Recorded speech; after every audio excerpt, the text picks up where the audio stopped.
बात करेंगे कानपुर की। कानपुर के पनकी इलाके में एक मुस्लिम युवक ने खुद को विशाल बताकर दो हिंदू लड़कियों को अपने प्रेम के जाल में फंसा लिया, उनसे शादी की और फिर शुरू हुआ प्रताड़ना का वो खौफनाक दौर, जिसे सुनकर आपकी भी रूह कांप जाएगी। दरअसल बंधक बनाकर जबरन नमाज पढ़ाने, नॉनवेज खिलाने और खतना कराने का ये खेल खेला गया। इस रिपोर्ट में देखिए।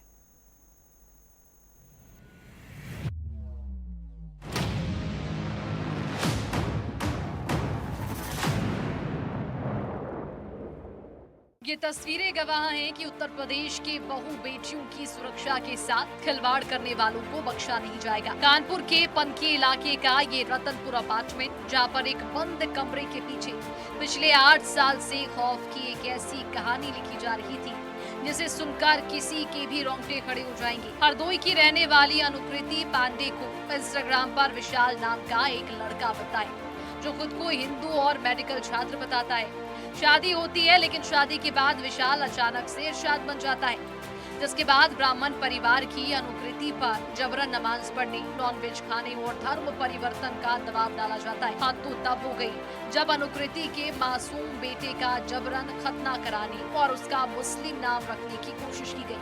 सर मैंने इनके साथ लव मैरिज की थी। 8 साल हो गए हमारी शादी को। हमारे बीच में लड़ाई झगड़े होते रहते थे बराबर। फिर एक बच्चा भी हो गया हमारा। उसके बाद अभी 2 साल से ही बहुत परेशान कर रहे हैं मुझे। आए दिन टॉर्चर करते हैं, मुझे धमकी देते हैं, तुझे मार डालूंगा, बच्चे को लेके भाग जाऊंगा यहाँ से, तुझे धर्म परिवर्तन करना है, मतलब नमाज पढ़ना है, नॉनवेज खाना है। इस तरह से मुझे टॉर्चर किया जा रहा था बहुत। मेरे बच्चे को भी मारते थे, मुझे भी मारते थे, और वो लड़की सब बैठ के देखा करती थी। इरशाद की हैवानियत यही नहीं रुकी।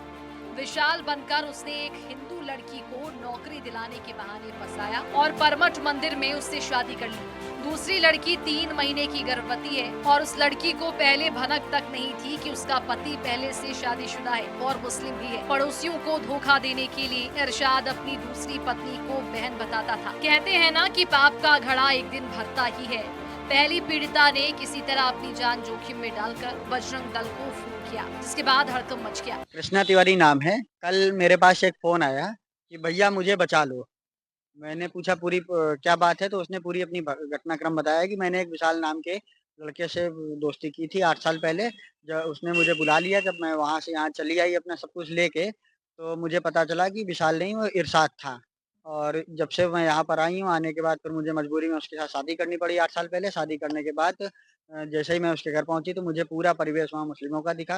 मुझे अपनी पूजा नहीं करने दी जाती थी, मुझे मांस खिलाने का प्रयास किया जाता था, मना करने पे मेरे साथ पूरी तरीके से मारपीट होती थी। बता दें कि आरोपी इरशाद ने सोचा था कि वो पहचान छिपाकर बच निकलेगा, लेकिन वो भूल गया था कि उत्तर प्रदेश में कानून का इकबाल बुलंद है। बजरंग दल की सजगता और पनकी पुलिस की त्वरित कार्रवाई ने महज कुछ ही घंटों के भीतर न सिर्फ 2 मासूम जिंदगियों को नरक से बाहर निकाल लिया, बल्कि आरोपी इरशाद को बेड़ियों में जकड़ दिया। लेकिन आरोपी इरशाद शायद ये भूल गया कि उत्तर प्रदेश में अब कानून का राज है और सूबे की कमान मुख्यमंत्री योगी आदित्यनाथ के हाथों में है। ये वो उत्तर प्रदेश नहीं है जहां अपराधियों को संरक्षण मिलता था। ये योगी राज वाला उत्तर प्रदेश है, जहां पर लव जिहाद और जबरन धर्मांतरण करने वालों के लिए सिर्फ और सिर्फ जेल की कठोरतम कार्रवाई और बाबा का बुलडोजर तैयार रहता है। सीएम योगी आदित्यनाथ की साफ हिदायत है कि बहन बेटियों की सुरक्षा और असमत से खिलवाड़ करने वालों को बख्शा नहीं जाएगा। यही वजह है कि पुलिस ने तत्परता दिखाते हुए चंद घंटों में इरशाद के घमंड को मिट्टी में मिला दिया। योगी सरकार का संदेश बिल्कुल साफ है कि अगर पहचान छिपाकर बेटियों को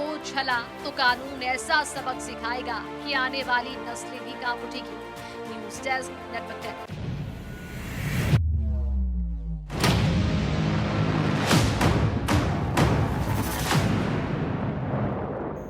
और चलिए इसी पूरे मामले पर ज्यादा जानकारी के लिए कानपुर से राजीव वर्मा संवाददाता हमारे साथ जुड़ चुके हैं। राजीव, एक बार फिर से लव जिहाद धर्म परिवर्तन का एक मामला सामने आया है। इस पूरे मामले के तहत क्या कुछ जानकारी सामने आई है और आरोपी से पूछताछ में क्या कुछ सबूत मिले हैं? देखिए, अभी तक जो मामला सामने आ रहा है वो अब लव जिहाद का मामला यह है। इसमें एक हरदोई की युवती को प्रेम जाल में फंसाकर विशाल बनकर एक मुस्लिम युवक इरशाद अपने जाल में फंसाता है और इंस्टाग्राम के जरिए उसे दोस्ती बढ़ाता है। दोस्ती बढ़ाने के बाद वह उसको इसी तरीके से कानपुर बुलाता है। कानपुर बुला के वो उसके साथ शादी करता है।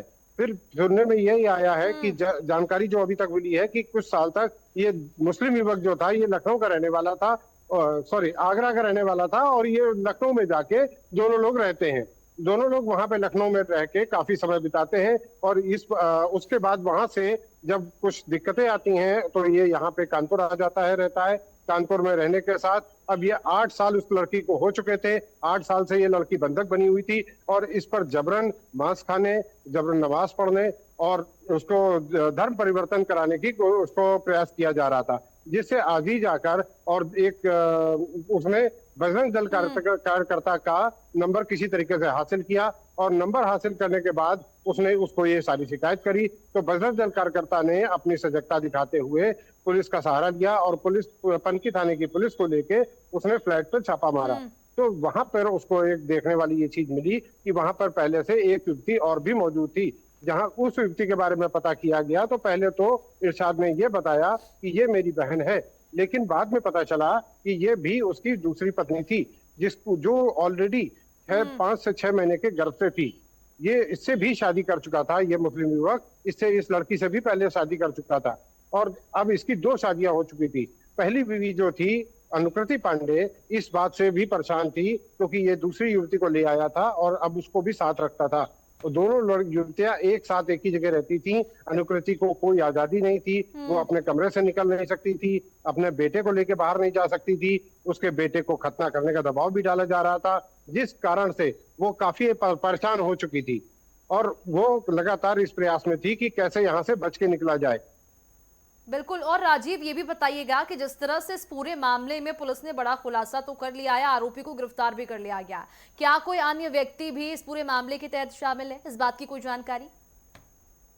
अभी तक किसी अन्य व्यक्ति की तो कोई पुष्टि नहीं हुई है। इसमें ये आगरा का निवासी बताया जा रहा है, जो मुस्लिम युवक है, ये आगरा का रहता था। फिलहाल आगरा का निवासी बताया जा रहा है। पुलिस इस मामले में आगे की जांच कर रही है कि आगरा में उसके घर जाके भी जांच करेगी और फिलहाल इसको गिरफ्तार कर लिया गया है और इससे आगे की पूछताछ की जा रही है। लेकिन अभी तक इसमें किसी और के संलिप्तता का ज्ञान नहीं हुआ है, जिसमें केवल अभी 2 युवतियां पकड़ी गई हैं। इन दोनों, पहली युवती जो है अनुकृति पांडे जिसने शिकायत करी थी, उसको पुलिस ने अपनी अभिरक्षा में लेके उसको वापस हरदोई भेजने की प्रयास कर रही है और दूसरी युवती से पूछताछ लगातार अभी भी जारी है। बिल्कुल। तो इन पूरे मामले को लेकर पुलिस जांच पड़ताल कर रही है। फिलहाल आरोपी को गिरफ्तार कर लिया गया। तमाम